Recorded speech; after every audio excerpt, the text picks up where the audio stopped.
അപ്പോൾ 6 മാസമാണ് നമുക്ക് ഒരാൾക്ക് കണ്ടിന്യൂസ് ആയിട്ട് മേൽശാന്തി ആയിട്ടിരിക്കുക. അത് പുറപ്പെട ശാന്തി അല്ലേ? അതെ, ശബരിമലയിലൊക്കെ ഉള്ള പോലെ. അതേപോലെ തന്നെ. ഓ, അതെന്താണ് ആ ഒരു പുറപ്പെട ശാന്തി എന്ന് പറഞ്ഞു കഴിഞ്ഞാൽ? അതൊന്ന് എക്സ്പ്ലെയിൻ ചെയ്യുമോ?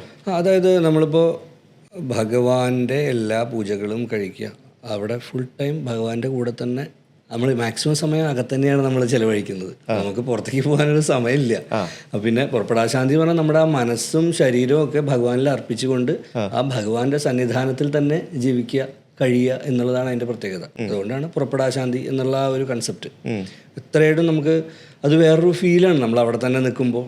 അതായത് നിങ്ങൾ അമ്പലത്തിൽ കയറി കഴിഞ്ഞാൽ പിന്നെ നിങ്ങൾ വീട്ടിൽ പോകുന്നില്ല? ഇല്ല, അമ്പലത്തിനുള്ളിൽ തന്നെയാണ്. അമ്പലത്തിനുള്ളിൽ തന്നെയാണ് ഈ 6 മാസം. അമ്പലത്തിനുള്ളിൽ തന്നെയാണ്. അമ്പലത്തിനുള്ളിൽ തന്നെ എന്ന് പറഞ്ഞാൽ നമ്മുടെ പഴയ പ്രസാദം കൊടുക്കുന്ന കൗണ്ടറിന്റെ മുകളിൽ ഒരു മുറിയുണ്ട്. ഞാൻ വന്നിട്ടുണ്ട് അവിടെ.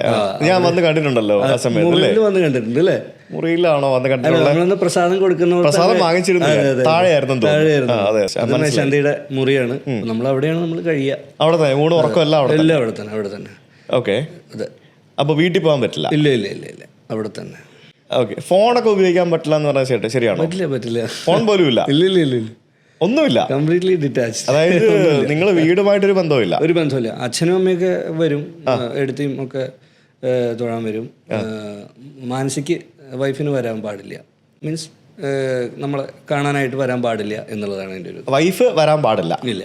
ബാക്കി എല്ലാവർക്കും അമ്പലത്തിനുള്ളിൽ വന്ന് കാണാം. അതെ. വൈഫ് വന്ന് തൊഴുതു പോവൊക്കെ ആവാം, നമ്മളോട് സംസാരിക്കാനോ നമ്മൾ കാണാനോ പാടില്ല എന്നുള്ളതാണ്. അതെന്താ വെച്ചാൽ നമ്മൾ മനസ്സും ഒക്കെ നമ്മൾ അത്രയും ഇതായിട്ടിരിക്കണം, പവർഫുൾ ആയിട്ടിരിക്കണം എന്നുള്ളത് കൊണ്ട് തന്നെ. ഓക്കെ. അപ്പോൾ അങ്ങനെ നിങ്ങൾ ആദ്യമായിട്ട് വരുന്നു. ആ ഒരു 6 മാസം എങ്ങനെ ഉണ്ടായിരുന്നു? ഒരു 6 മാസം ഭയങ്കര ഒരു എക്സ്പീരിയൻസ് തന്നെയായിരുന്നു. കാരണം നമ്മൾ ഒട്ടും പ്രതീക്ഷിക്കാതെയാണ് നമ്മളതിൽ എത്തിച്ചേർന്നത്. ബാക്കി എല്ലാവരുടെയും പ്രാർത്ഥനയും അനുഗ്രഹം കൊണ്ട് ഞാൻ സ്വാഭാവികമായിട്ടും എന്താണ് ആദ്യമായിട്ടാണ് ഞാൻ കൊടുക്കുന്നത്. മോസ്കോന്ന് ഞാനിപ്പോഴും ഓർക്കുന്നു, സുജിത് ഒന്ന് പറഞ്ഞു, ഗുരുവായൂരപ്പൻ വിളിക്കുന്നുണ്ട് എന്ന് പറഞ്ഞു. അപ്പോൾ ഞാൻ 2022 നാട്ടിലേക്ക് വന്നത്. അപ്പോൾ അച്ഛൻ പറഞ്ഞു, ഇത്തവണ എന്തായാലും നറുക്കെടുപ്പിന് കൊടുക്കണം, ഇതുവരെ കൊടുത്തിട്ടില്ലല്ലോ എന്ന് പറഞ്ഞു. അപ്പോൾ ഞാൻ ശരി കൊടുത്തു. അപ്പോൾ സ്വാഭാവികമായിട്ടും എന്തൊക്കെയാണ് ചെയ്യുന്നത്, എങ്ങനെയാണ് അവിടുത്തെ ഒരു രീതി, അതൊരു കുടത്തിൽ നിക്ഷേപിക്കുകയാണ് ചെയ്യുക എല്ലാവരുടെയും പേര്. എന്നിട്ട് അതിന് മേശാന്തി ഒരാളുടെ പേര് എടുക്കുക എന്നുള്ളതാണ്. അപ്പോൾ ആ സമയത്ത് എന്തൊക്കെയാണ് കാര്യങ്ങളെന്ന് അറിയാലോ എന്ന് വിചാരിച്ച് അവിടെ പോയി നിന്നു.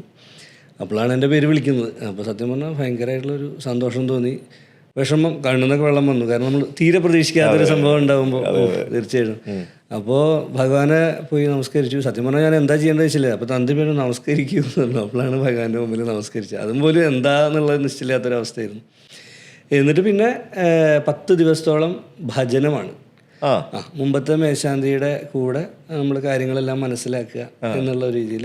അതേപോലെ തന്നെ ആ ചിട്ടവട്ടങ്ങളൊക്കെ, കാരണം നമ്മുടെ ഉറക്കം, ഭക്ഷണം, ഇതിനൊക്കെ ഒരു പാകത കൊണ്ടുവന്നാലേ നമുക്ക് ഈ 6 മാസം വൃത്തിയായിട്ട് കൊണ്ടുപോകാൻ പറ്റുള്ളൂ. ഒരു സാധാരണ ഒരു ജീവിതമല്ല. കാരണം നമ്മുടെ കാര്യങ്ങളെല്ലാം വ്യത്യാസമാണ്.